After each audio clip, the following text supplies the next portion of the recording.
Online trading की दुनिया सुनने में कितना एक्साइटिंग लगता है ना? मतलब एक तरफ तो तेजी से पैसा बनाने का जबरदस्त मौका, लेकिन दूसरी तरफ हैं गहरे छुपे हुए खतरे। आज हम इसी पहेली को सुलझाएंगे। आखिर ये स्कैम्स काम कैसे करते हैं और सबसे जरूरी सवाल, इनसे बचा कैसे जाएं? तो चलिए इसमें जरा गहराई से उतरते हैं। पूरी न्यूज़ बताने से पहले मैं आपको बता दूं, मेरा नाम है समीरा और आप देखना शुरू कर चुके हैं आपका अपना channel cyber crime news. 25 crore रुपए, जरा सोचिए इस रकम के बारे में। नहीं, ये कोई लॉटरी का इनाम नहीं है। ये वो रकम है जो कोची के एक अकेले बिजनेसमैन ने एक ऑनलाइन ट्रेडिंग स्कैम में गंवा दी। सिर्फ एक इंसान। ये आंकड़ा, सच कहूं तो हमें तुरंत इस समस्या की असली गंभीरता का एहसास करा देता है। और देखिए, कोच्चि का ये जो मामला है ना, ये हमें साफ साफ दिखाता है कि कोई भी, यहाँ तक कि बहुत एक्सपीरियंस्ड लोग भी इन चालाकी से बुने गए जालों में फंस सकते हैं। ये स्कैमर्स इतने शातिर होते हैं कि पहले वो भरोसा जीतते हैं और फिर पूरी तरह से लूट लेते हैं। तो सवाल ये उठता है कि आखिर ये 25 करोड़ रुपए का जाल बुना कैसे गया? देखिए, इस केस की बारीकियों को समझना बहुत जरूरी है, क्योंकि इसी में इन स्कैमर्स के काम करने का पूरा तरीका छुपा है, और हाँ, बचने के सुराग भी। देखिए, ये कोई एक दिन का धोखा नहीं था। नहीं, बिल्कुल नहीं। ये एक लंबी सोची समझी साजिश थी। इसकी शुरुआत होती है ऊंचे रिटर्न के लालच से, हमेशा की तरह। शुरुआती इन्वेस्टमेंट के बाद पीड़ित को नकली प्रॉफिट रिपोर्ट्स दिखाई गई ताकि भरोसा बन जाए। और एक बार जब भरोसा कायम हो गया, तो फिर क्या था? अगले 2 सालों में धीरे धीरे लगभग 25 करोड़ रुपए अलग अलग खातों में ट्रांसफर करवा लिए गए। असलियत का पता तो तब चला जब मुनाफा निकालने की कोशिश हुई, लेकिन तब तक बहुत देर हो चुकी थी। तो सवाल ये है कि स्कैमर्स इतना सारा पैसा छिपाते कैसे हैं? वे इस्तेमाल करते हैं म्यूल अकाउंट्स का। अब ये क्या होते हैं? ये ऐसे बैंक खाते हैं जो किसी और के नाम पर होते हैं, और अपराधी बस थोड़े से कमीशन के बदले में इन अकाउंट्स का इस्तेमाल अवैध पैसे को यहाँ वहाँ करने के लिए करते हैं। कोची केस में भी सुजीता जी नाम की एक महिला को बिल्कुल इसी तरह का म्यूल अकाउंट चलाने के लिए गिरफ्तार किया गया था। तो इस तरह के मामलों को समझना हमें खतरे से आगाह तो करता है, लेकिन सबसे बड़ा सवाल तो यही है कि इससे बचने के लिए किया क्या जा सकता है। चलिए अब उन रणनीतियों पर नजर डालते हैं जो इस तरह की धोखाधड़ी से सुरक्षा दे सकती हैं।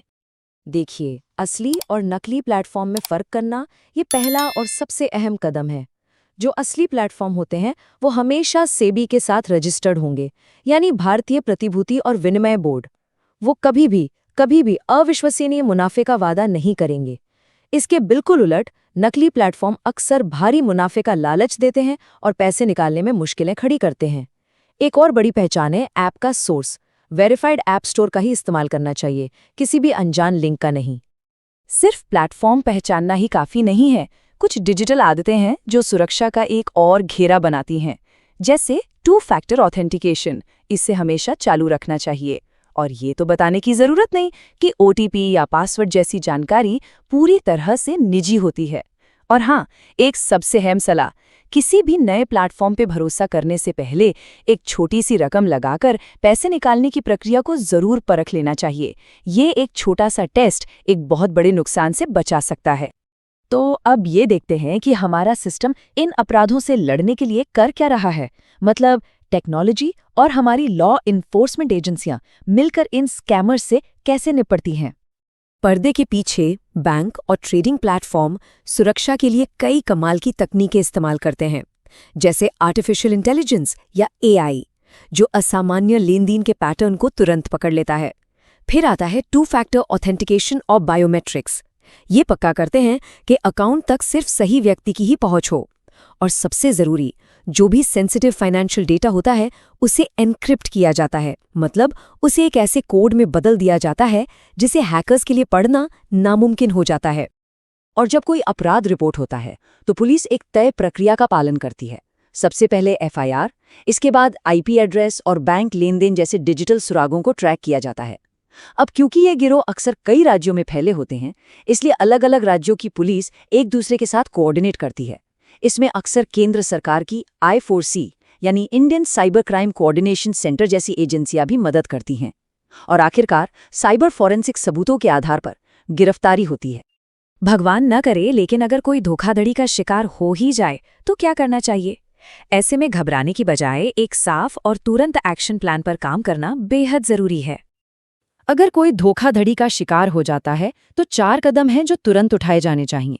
सबसे पहला कदम है बैंक से संपर्क करके लेन देन को रोकने का अनुरोध करना। दूसरा, नज़दीकी साइबर पुलिस स्टेशन में रिपोर्ट दर्ज कराना। तीसरा, cybercrime.gov.in पर ऑनलाइन शिकायत करना जरूरी है। और चौथा, अगर बैंक से संतोषजनक मदद नहीं मिलती तो आरबीआई के बैंकिंग लोकपाल से संपर्क किया जा सकता है, जो ग्राहकों की बैंकिंग से जुड़ी शिकायतों का निवारण करते हैं। यहाँ एक बात समझना बहुत जरूरी है, और ये कोर्ट इसे बिल्कुल साफ कर देता है कि खोया हुआ पैसा 100% वापस मिलना अक्सर मुश्किल होता है। इसलिए इस पूरी प्रक्रिया में धैर्य रखना और लगातार अपनी शिकायत पर फॉलो अप करते रहना बहुत ज़्यादा महत्वपूर्ण हो जाता है। तो इस पूरी पड़ताल का सार क्या निकलता है? यही कि स्मार्ट तरीके से ट्रेड करना और हमेशा सतर्क रहना जरूरी है। जानकारी और सावधानी ही सबसे बड़े हथियार हैं। ये पूरी चर्चा आखिर में एक बहुत अहम सवाल खड़ा करती है। आज की इस सारी जानकारी के बाद ये सोचना जरूरी है कि क्या किसी के भी निवेश वाकई उतने सुरक्षित हैं जितना माना जाता है? अपनी वित्तीय सुरक्षा की समय समय पर समीक्षा करते रहना ही एक सुरक्षित भविष्य की ओर पहला कदम है। उम्मीद है इन्फॉर्मेशन समझ में आ गई होगी, तो वीडियो को लाइक और अपने दोस्तों में शेयर करें, जिससे ऐसे स्कैम से बचा जा सके। और ऐसी ही स्कैम अपडेट के लिए चैनल को सब्सक्राइब करें और बेल आइकॉन दबाना ना भूलें। मिलते हैं ऐसे ही अगली न्यूज़ अपडेट के साथ। तब तक सावधान रहें, खुश रहिए।